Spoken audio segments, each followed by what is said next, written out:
파수꾼 동지 여러분, 지난 주말과 주일 주안에서 평안하셨습니까? 시작된 한 주간도 성삼일체 하나님께서 여러분과 늘 함께 하시기를 원합니다. 이번 주에도 변함없이 하나님 말씀 중심의 삶을 살아가시기를 원하오며, 효도리와 함께하는 올해 29번째 구원의 여정 출발하도록 하겠습니다. 2024년 29주차 하나님의 말씀은 로마서 11장 20절의 말씀이 되겠습니다. 자, 함께 외워봅시다. 옳도다. 그들은 믿지 아니함으로 꺾이고 나는 믿음으로 섰느니라. 높은 마음을 품지 말고 도리어 두려워하라. 로마서 11장 20절 말씀. 아멘. 다시 한번 외워보겠습니다. 옳도다. 그들은 믿지 아니함으로 꺾이고 너는 믿음으로 섰느니라. 높은 마음을 품지 말고 도리어 두려워하라. 로마서 11장 20절 말씀. 아멘. 오늘도 이번 주에도 변함없이 로마서 말씀을 지난주에 이어서 해설하는 시간을 갖도록 하겠습니다. 먼저 해당 본문을 읽고 시작하도록 하겠습니다. 로마서 11장 13절로 24절의 말씀이 되겠습니다. 로마서 11장 13절로 24절입니다. 내가 이방인인 너에게 말하노라. 내가 이방인의 사도인 만큼 내 직분을 영광스럽게 여기노니 이는 혹 내 고륙을 아무쪼록 시기하게 하여 그들 중에서 얼마를 구원하려 함이라. 그들을 버리는 것이 세상의 화목이 되거든 그 받아들이는 것이 죽은 자 가운데서 살아나는 것이 아니면 무엇이리요. 제사하는 처음 익은 곡식가루가 거룩한 즉 떡덩이도 그러하고 뿌리가 거룩한 즉 가지도 그러하니라. 또한 가지 얼마가 꺾이었는데 돌 감람나무인 내가 그들 중에 접붙임이 되어 참 감람나무 뿌리에 진액을 함께 받는 자가 되었은즉 그 가지들을 향하여 자랑하지 말라. 자랑할지라도 내가 뿌리를 보존하는 것이 아니요 뿌리가 너를 보존하는 것이니라. 그러면 내 말이 가지들이 꺾인 것은 나로 접붙임을 받게 하려 함이라 하리니 옳도다. 그들은 믿지 아니함으로 꺾이고 너는 믿음으로 섰느니라. 높은 마음을 품지 말고 도리어 두려워하라. 하나님이 원 가지들도 아끼지 아니하셨은즉 너도 아끼지 아니하시리라. 그러므로 하나님의 인자하심과 준엄하심을 보라. 넘어지는 자들에게는 준엄하심이 있으니 너희가 만일 하나님의 인자하심에 머물러 있으면 그 인자가 너희에게 있으리라. 그렇지 않으면 너도 찍히는 바 되리라. 그들도 믿지 아니하는데 머무르지 아니하면 접붙임을 받으리니 이는 그들을 접붙이실 능력이 하나님께 있음이라. 내가 원 돌 감람나무에서 찍힘을 받고 본성을 거슬러 좋은 감람나무에 접붙임을 받았으니 원 가지인 이 사람들이야 얼마나 더 자기 감람나무에 접붙이심을 받으랴. 아멘. 오늘은 로마서 11장 두 번째 본문이 되겠습니다. 로마서 11장 13절에서 24절은 보시다시피 이방인과 유대인의 구원에 관한 문제를 다루고 있습니다. 구약에 택함받은 선민 이스라엘, 하나님의 절대 주권을 알지 못하고 또 선민의식과 율법의 행위에 의지해서 구원을 추구한 결과 결국 그들 가운데 오신 예수 그리스도를 거부함으로 하나님께 버림받게 되었죠. 그 상황에서 이스라엘의 구원의 문제는 어떠한가? 오늘은 그 두 번째 단락이 되겠습니다. 지난 시간에는 하나님께서 이스라엘을 아주 버리신 것이 아니고 유대인 중에도 소수이지만 남은 자들을 두셨다는 것에 대해서 말씀을 하고, 이어서 이스라엘의 실족을 통한 이방인의 구원, 그리고 이방인의 자만에 대한 경고의 메시지를 주시고 있습니다. 13절로 22절에서 이스라엘의 불순종과 이방인의 구원 문제를 다루면서 이것을 첫 열매와 덩어리, 그리고 뿌리와 가지의 관계로 설명하기도 하고 접붙임의 원리를 가지고 설명하고 있습니다. 뿐만 아니라 유대인에게도 다시금 접붙임의 기회가 주어져 있다는 것을 말씀하면서 오늘 본문이 마무리가 되고 있죠. 사랑하는 우리 파수꾼 동지들께 오늘 강설 본문의 메시지가 우리의 원처지를 생각하면서 하나님께 감사하고 또한 믿음 안에 계속해서 거하며 차별 없이 전해지는 복음을 바르게 증거하는 삶을 살아가는 그와 같은 계기가 될 수 있기를 간절히 소망합니다. 아멘. 첫째로 바울 사도는 이스라엘 중 얼마를 구원하려 한다라고 말하고 있습니다. 13절 상반절에 바울 사도는 말합니다. 내가 이방인인 너희에게 말하노라 라고 했는데, 지금 여기 너희는 누구입니까? 바로 로마의 성도들이죠. 즉 로마 성도들은 대부분이 주로 이방인들로 구성되어 있었다라는 사실을 알 수 있습니다. 또한 여기에서 그들의 주의를 환기시키기 위해서 그들이 이방인이라는 사실을 강조하는 이유가 뭘까요? 그것은 앞선 11절로 12절에 이스라엘의 실족이라고 하는 것이 결과적으로 이방인의 구원을 위한 것이었다라는 사실에 대해 13절로 이하 내용은 이스라엘이 버림받는 것이 최종적인 것은 아니라는 것을 말하기 위함입니다. 즉 이 편지를 읽는 독자들이 바로 이스라엘이 실족됨을 인하여서 은혜받은 이방인들이라는 사실, 이 말씀을 읽고 보고 듣는 우리가 바로 이스라엘이 실족됨을 인하여 은혜받은 이방인들이라는 사실을 우리가 결코 잊어서는 안 됩니다. 그러면서 바울사도는 내 직분을 영광스럽게 여긴다라고 했습니다. 바울사도는 이방인의 사도입니다. 바울사도는 유대인입니다. 그런데 유대인의 사도가 아니라 이방인의 사도인 것이 왜 바울사도에게 영광스러운 것이었는가? 이게 중요하겠죠. 자, 그것은 이제 바울사도의 전도로 인해 돌아오는 이방인들이 궁극적으로 유대인들을 돌아오도록 하는 결과를 낳았기 때문에 그는 그 직분이 영광스럽다라고 말한 것입니다. 이해되십니까? 여기서 직분이라고 번역된 헬라어 디아코니안, 직무 또는 섬기는 일을 가리키는 말입니다. 여기에서 집사라는 명칭이 나왔죠. 바울의 직무, 바울이 섬기는 일, 바로 무엇이냐? 이방인들에게 복음을 전하는 일이었습니다. 그는 이 일을 스스로 원해서 택한 것이 아니라 하나님으로부터 받았기 때문에 더없이 영광스러운 직무라고 했던 것입니다. 저도 하나님께 받은 직무는 하나님의 택한 받은 자들에게 하나님의 말씀을 가르치고 믿지 않는 자들에게 복음을 증거하는 일입니다. 스스로 원해서 한 것이라면 원하지 않으면 언제든지 내가 때려칠 수 있겠지만 하나님께로부터 받은 것이기 때문에 끝까지 수행해야 되고, 또한 목사의 영광은 다름 아니라 이 직무를 맡겨주신 하나님이시오, 또한 하나님께서 위탁하신 양들 바로 그 자체가 목사의 영광이 되는 것입니다. 영광스럽게 여기다는 말은 찬양하다, 영광을 돌리다. 바울사도는 자신의 섬기는 일로 말미암아 이방인들이 예수님을 믿고 구원받는 것과 더불어 이로 인하여 동족 이스라엘도 구원받을 수 있다는 사실에 진심으로 기뻐했던 것입니다. 14절에 바울사도는 어찌하든지 자기 고륙, 즉 동족을 시기하게 하여 그들 중 얼마를 구원하기를 원한다라고 말합니다. 여기서 그들 중 얼마를 구원하기를 원한다고 했지 그들 전부라고 말하지 않았습니다. 바울사도가 혹 이 말을 덧붙임으로 우리가 알 수 있는 것이 무엇일까요? 그것은 일말의 가능성이라도 있다면 최선을 다하겠다는 말입니다. 이방인들에게 복음을 전하며 바울사도가 이루고자 하는 염원이 무엇일까요? 바로 동족의 시기심을 자극하여 구원에 동참하게 하는 것입니다. 동족 이스라엘에 대한 바울사도의 마음이 이미 앞서 표현되었습니다. 그렇기 때문에 더욱더 간절한 마음으로 이방인들을 위한 복음 전도에 더욱 바칠 수 있었다라고 말할 수 있는 겁니다. 그러나 분명히 혹시라고 하는 가정법이 사용되었고, 또한 그들 중 얼마라고 했음을 볼 때 그 가능성이 높다 낮다? 굉장히 낮습니다.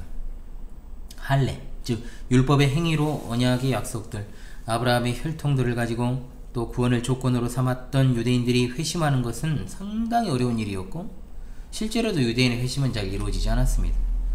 그럼에도 불구하고 바울사도는 어떻게 해서든 그 결과를 장담할 수는 없지만 예수 그리스도를 믿고 영적인 축복을 충만하게 받는 이방인의 모습을 통해 그들이 각성하기를 간절히 기대하고 있었다는 사실을 알 수 있습니다. 이어서 바울사도는 말하기를 그들을 버리는 것이 세상의 화목이 된다라고 했습니다. 자, 여기서 버리는 것은 내던지다, 배척하다라는 뜻을 가집니다. 즉 세상의 화목이란 무엇일까요? 이방인들이 하나님께 돌아와서 하나님과 화목하게 되는 것을 말합니다. 예수 그리스도의 중보 사역으로 말미암아 하나님과 원수되었던 세상과의 관계가 바뀌어져 화목하게 된 것, 이것이 바로 복음의 핵심이죠. 화목 또는 화해의 주체는 바로 하나님이십니다.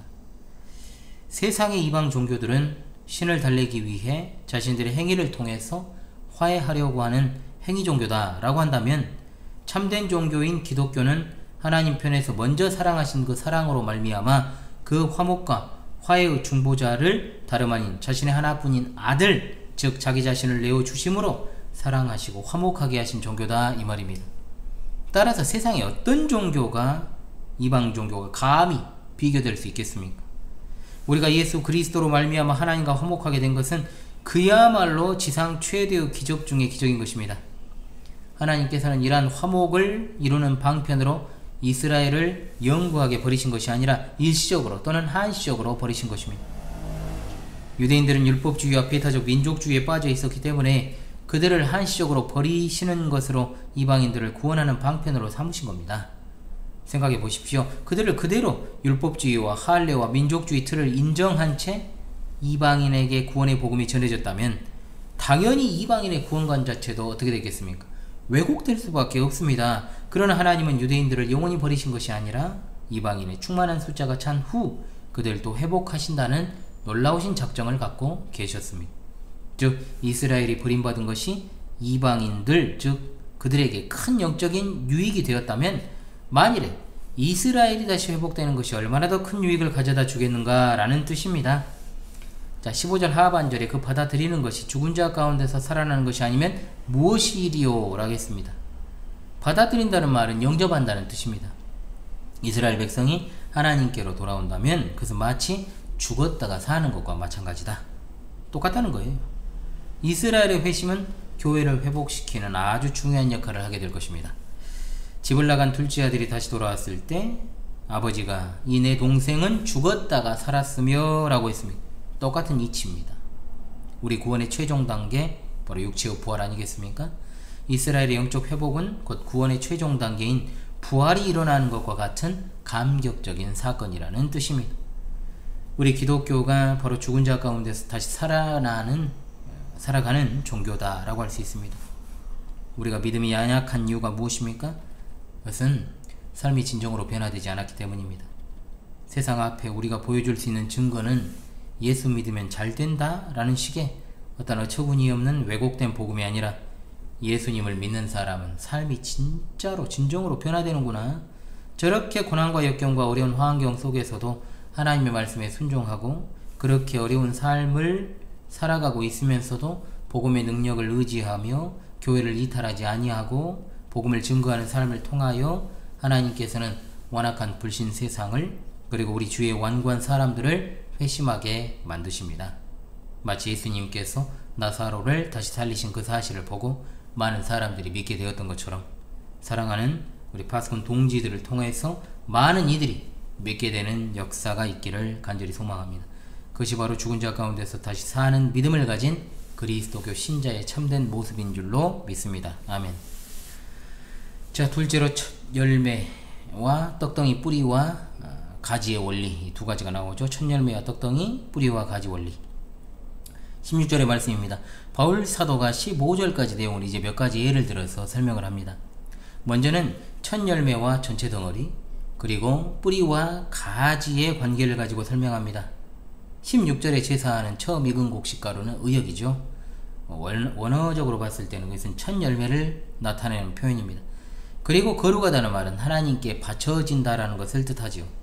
따라서 이 문장은 이스라엘 백성이 수확한 곡식의 첫 열매를 과자의 형태로 거제로 하나님께 드리면 그 곡식가루 전체가 거룩하게 된다라는 뜻입니다. 그러면 여기서 이 첫 열매와 덩어리 그리고 이어서 나오는 뿌리와 가지가 무엇을 의미하는 것인지가 굉장히 중요하겠죠. 당연히 성경은 문맥적으로 해석을 해야 됩니다. 문맥 안에서 해석을 해도 두 가지 해석이 있습니다. 자, 첫 열매가 유대인들의 첫 세대라 보고 전체 떡덩이가 상징하는 것처럼 더 많은 유대인들이 회심할 것이라는 해석이 있습니다. 그러나 그 해석이 맞지 않는 것은 두 번째로 등장하는 뿌리와 가지는 같은 것이 아니라는 데 있습니다.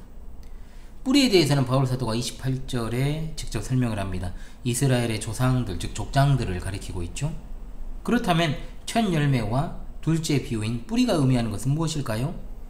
바로 이스라엘의 조상 아브라함을 가리킨다라고 볼 수 있습니다. 자연스러운 해석은 뿌리가 이스라엘의 족장인 아브라함을 상징하고 많은 가지를 지닌 참 감람나무는 바로 이스라엘 민족이고 돌 감람나무는 이방인들을 상징한다라고 볼 수 있습니다. 믿음의 조상들 가운데 아브라함은 특히 하나님의 절대 주권에 의해서 선택되었고 하나님의 부르심에 즉각 순종하는 믿음으로 거룩한 민족의 조상이 되었습니다. 그 뿌리에서 솟아난 가지인 이스라엘 역시 28절에 나오는 것처럼 조상들을 인하여 사랑을 입은 자로 그 거룩함에 동참하게 되는 것이 바로 하나님의 작정과 섭리사입니다.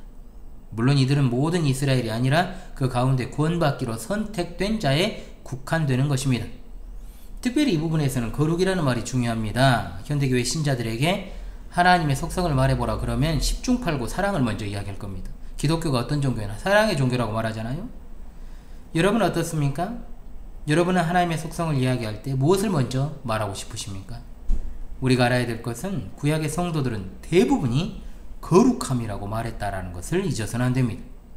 또한 신약 성도도 마찬가지입니다. 베드로 사도는 말합니다. 오직 너희를 부르신 거룩한 자처럼 너희도 모든 행실에 거룩한 자가 되라. 기록하였으되 내가 거룩하니 너희도 거룩할지어다 하셨느니라. 아멘. 거룩이라고 하는 것, 즉 구별된다라고 하는 것은 단순한 명령이 아닙니다. 우리 그리스도인들의 확고한 목적이 되는 겁니다. 우리가 예수 그리스도께 속해 있다면 그분의 목적은 변함이 없기 때문에 우리를 장차 자신과 같이 거룩하게 변화시켜 주실 것입니다. 오늘날 많은 왜곡된 복음이 판을 치는 상황 속에서 합리주의적 사고방식이 교회 안에 만연해 있습니다. 복음 자체가 그것을 주시는 분에게 초점이 맞춰져 있지 않고 그것을 받는 사람들에게 초점이 맞춰져 있다 보니까 하나님의 속성을 이야기할 때에도 생각할 때도 사랑을 먼저 떠올리고, 물론 사랑이 아니란 말이 아닙니다. 긍휼을 먼저 떠올리고 자비를 떠올리고 친절을 떠올리고 인자하심을 떠올립니다. 분명히 이것들이 하나님의 속성이지만 성경이 강조하고 있는 것은 그리스도인의 거룩함이라는 것을 잊어서는 안 됩니다. 왜냐? 거룩하지 않고서는 하나님을 올바르게 사랑할 수 없고 다른 아무 일도 할 수 없기 때문입니다. 우리가 하나님과 올바른 관계를 유지하지 못하는 이유가 무엇일까요? 거룩하지 않기 때문입니다. 전혀 삶이 세상과 구별되어 있지 못하다는 말입니다. 언어도 행실도 전혀 세상과 구별되어 있지 않습니다. 사고방식도 마찬가지입니다. 주일에 교회에 오고 성경책 들고 다니고, 요즘 들고 다니지도 않지만 밥 먹을 때 기도한다고 거룩해지는 것은 아닙니다. 사고 자체가 거룩의 백성으로 틀이 박혀 있어야 되는데 사고방식은 전혀 예수를 믿기 전이나 믿은 후나 변화된 게 별로 없다는 거예요.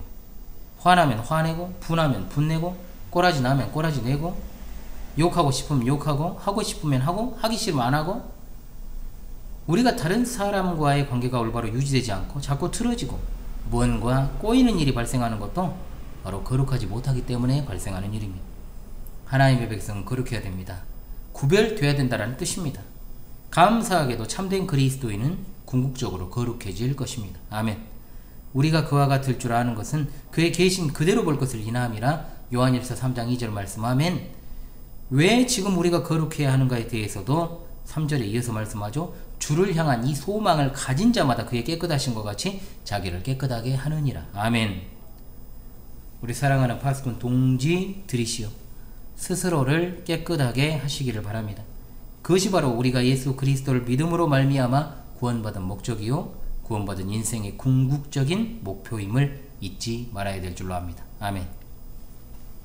17절부터는 접붙임의 원리를 가지고 이스라엘과 이방인의 관계를 설명하는 것입니다. 자, 여기서는 이방인을 돌감람나무로 비유합니다. 돌감람나무가 무엇일까요? 바로 야생 올리브나무를 가리키는 말입니다. 돌이라는 말은 이제 야생이라는 뜻이죠. 돌감람나무였던 이방인들이 그들 중에 접붙임이 되어 참 감람나무의 진액을 받는 자가 되었다. 여기서 참 감람나무는 이스라엘을 뜻합니다. 물론 남은 가지입니다. 이미 나왔던 남은 자 이스라엘입니다. 또 접붙임 받은 돌감람나무는 이방인 중에서 하나님께 돌아온 자를 가리키는 것입니다. 그런데 이상한 것 하나, 무엇이냐? 자연의 접붙임은 이것과는 반대라고 합니다. 즉 돌감람나무에 참 감람나무를 갖다 붙인다는 거죠. 그러나 바울사도는 여기서 참 감람나무에 돌감람나무가 접붙임되었다라고 거꾸로 말하고 있다는 거예요. 그러니까 또 이것을 공격하는 자유주의 비평가들이 바울사도가 무식에서 오류를 기록했다라고 주장을 합니다. C.H. 다드라는 사람은 바울은 도시에서 자란 사람이니까 지식의 한계가 있었다. 그래서 감람나무 밭에서 펼쳐진 어떤 상황도 관심 밖의 일이었다. 참 말 예쁘게 하죠. 그러나 과연 여기서 바울사도가 오류를 범하고 있는가? 천만의 말씀 만만의 콩떡입니다. 하나님의 말씀은 오류가 없습니다. 바울 사도는 단지 여기서 자연의 전목법을 강설하는 게 아니잖아요. 이방인들의 구원을 말하기 위해서, 즉 이방인이 이스라엘과 구원의 은혜를 나누어 가질 수 있게 된 것을 설명하려고 돌 감람나무지만, 야생 올리브 나무지만 참 감람나무에 접붙임이 되어 탐스러운 열매를 맺게 되는 가능성을 가지게 된 것을 말하려고 하는 거예요. 참 감람나무의 진액을 함께 받는 자가 되었다는 말이 바로 그 의미 아니겠습니까? 순서나 방법을 몰라서 무식한 소리를 했다는 말은 막걸리 같은 소리니까 여러분 귀를 기울일 필요가 없죠. 그리고 바울 사도는 이방인들을 향하여 권면의 말을 합니다. 날파리가 지금 저를 괴롭히고 있습니다. 여름 되면 꼭 그래요.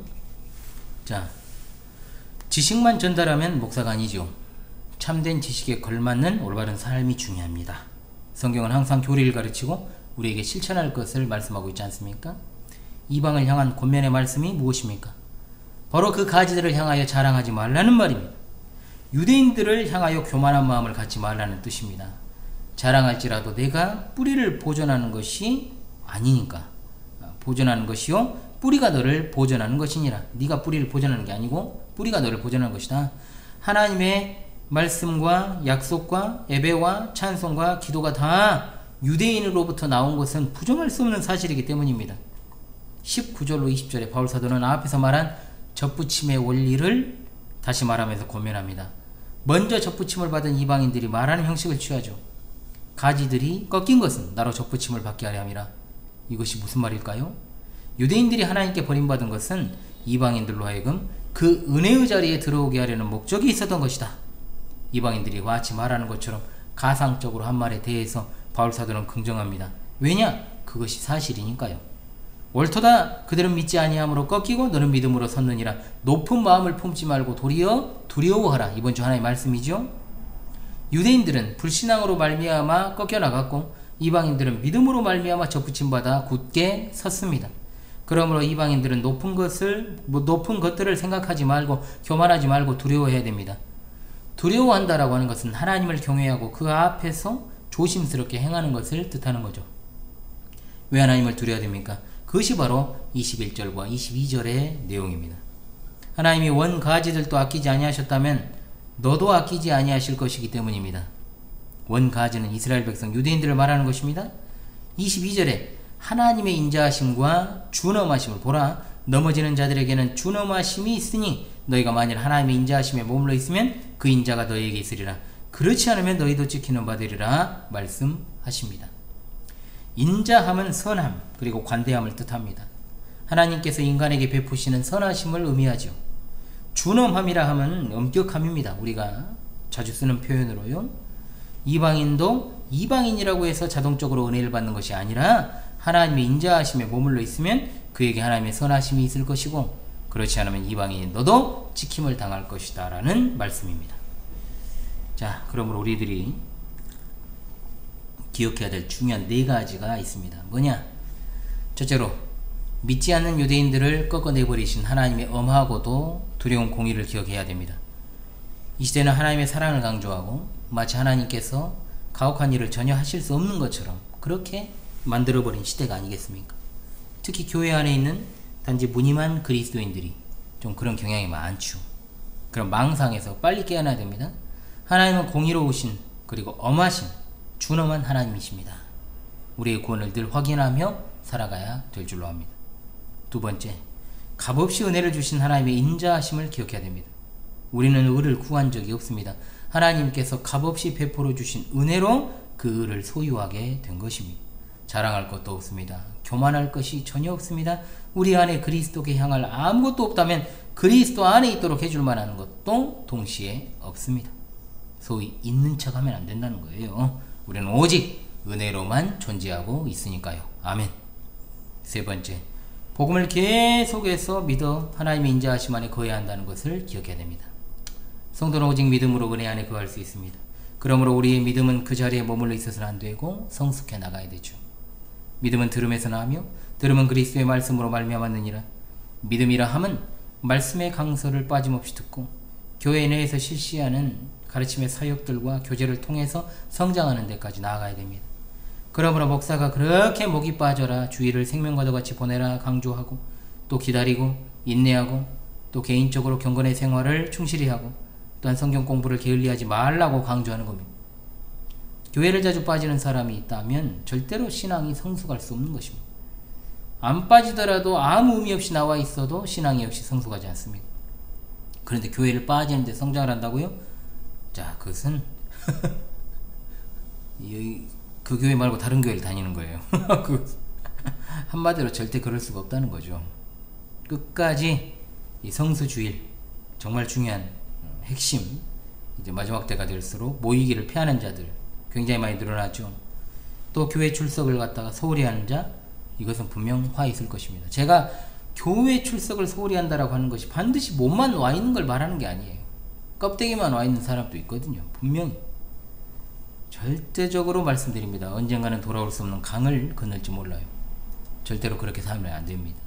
그렇게 살다 보면 언젠가 쨍하고 해뜰 날이 올 것 같습니까? 아닙니다. 훅 하고 어두워지는 날이 옵니다. 더는 목사의 잔소리를 들을 수도 없는 그때가 오기 전에 지금 즉시 바른 신앙의 길로 들어서서 경건에 힘쓰시길 바랍니다. 넷째, 믿음에 거하지 않으면 찍혀진다는 것 기억해야 됩니다. 믿음으로 시작했으면 믿음으로 끝을 맺어야 되죠. 그렇지 않으면 이스라엘이 그랬듯이 우리도 지키게 됩니다. 자, 이 말씀의 의미를 잘 알아야 되겠습니다.